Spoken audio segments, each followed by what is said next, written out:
Photo এডিটিংয়ে আর কোনো ঝামেলা নেই।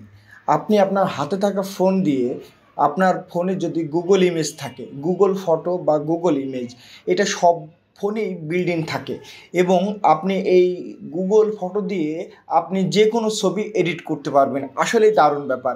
নতুন যে আপডেটটি এসেছে, এই আপডেটটি হলো যে আপনার মোবাইলে যে গুগল যে ফটো আছে বা গুগল যে ইমেজ আছে, এখানে আপনি আপনার ছবি এডিট করতে পারবেন। এবং দেখা যায় যে এই জন্য অনেক সময় আমরা পেড অ্যাপস ব্যবহার করে থাকি।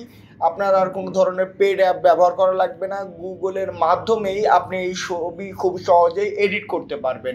এই জন্য সর্বপ্রথম আপনার যে গুগল যে ইমেজ আছে এটা আপনি আপডেট করে নেবেন। এই জন্য সর্বপ্রথম যে গুগল যে ফটো আছে, গুগল ফটোটা ওপেন করবেন এবং যে ছবিটা নিয়ে আপনি কাজ করতে চান সেই ফটোটা ওপেন করবেন। মনে করেন যে এই যে একটা ফটো আছে, এই ফটোটা আমি ক্লিক করলাম। তারপর দেখুন এডিট বলে যে অপশান আছে, জাস্ট এডিটের উপরে ক্লিক করবেন। এডিটের উপরে ক্লিক করার পর এখানে দেখুন অনেক ধরনের ইফেক্ট আছে, খেয়াল করুন। ডাইনামিকের উপরে ক্লিক দেবেন, দেখেন একটু ব্রাইট হয়ে গেছে।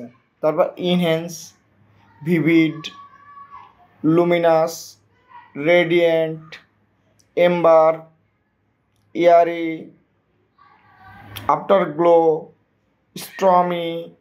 এখান থেকে দেখছেন কত সুন্দরভাবে এইভাবে ইফেক্ট দিয়ে দিলে। তারপর দেখুন যে ক্রপ বলে একটা অপশান আছে, এখান থেকে আপনি ক্রপ করে নিতে পারেন যে এটা কতটুকু কোন সাইজে রাখবেন।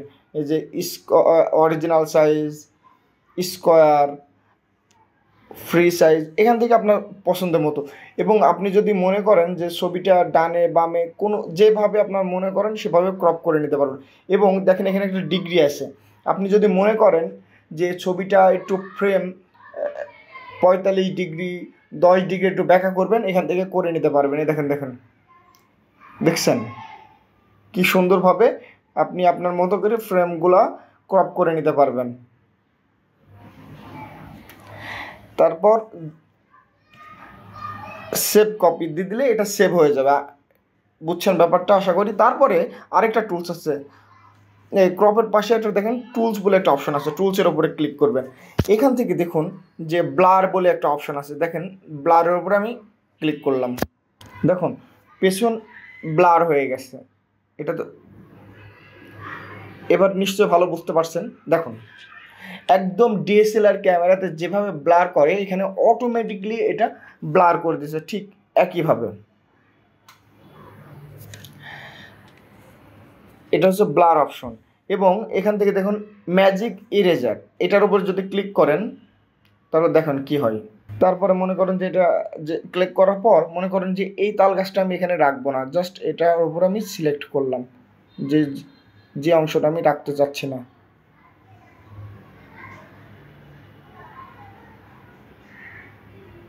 এভাবে একটু ঘষে দিতে হবে, যে ঘষে হয়ে যাবে। তারপরে ক্লিক দেওয়া লাগবে না, আপনি আপনার হাতটা সরালেই দেখুন গায়েব হয়ে গেছে। কিছু অংশে কোনো বাদ আছে, আপনি যদি আবার মনে করেন যে এই অংশটা একটু ঘষে নিলেন। এই যে দেখুন এখানে যে একটা তাল গাছ ছিল আপনি বুঝতেই পারবেন না, মনে হচ্ছে যে একটি তাল গাছ আছে।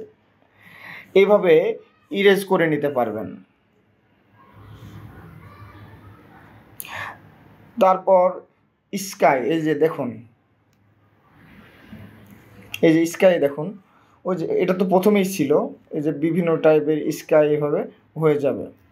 তারপরে ব্যাকে ক্লিক করবেন, দেখবেন অ্যাডজাস্ট, এই যে ব্রাইটনেস আপনি এখান থেকে বাড়াতে পারবেন, contrast, HDR effect, white point, এরকম অনেক ফাংশন আছে। জাস্ট এখান থেকে আপনি ফাংশনগুলো সিলেক্ট করে নেবেন যে কি করতে চাচ্ছেন। তারপর দেখুন ফিল্টার বলে অপশন আছে, দেখুন বিভিন্ন টাইপের ফিল্টার।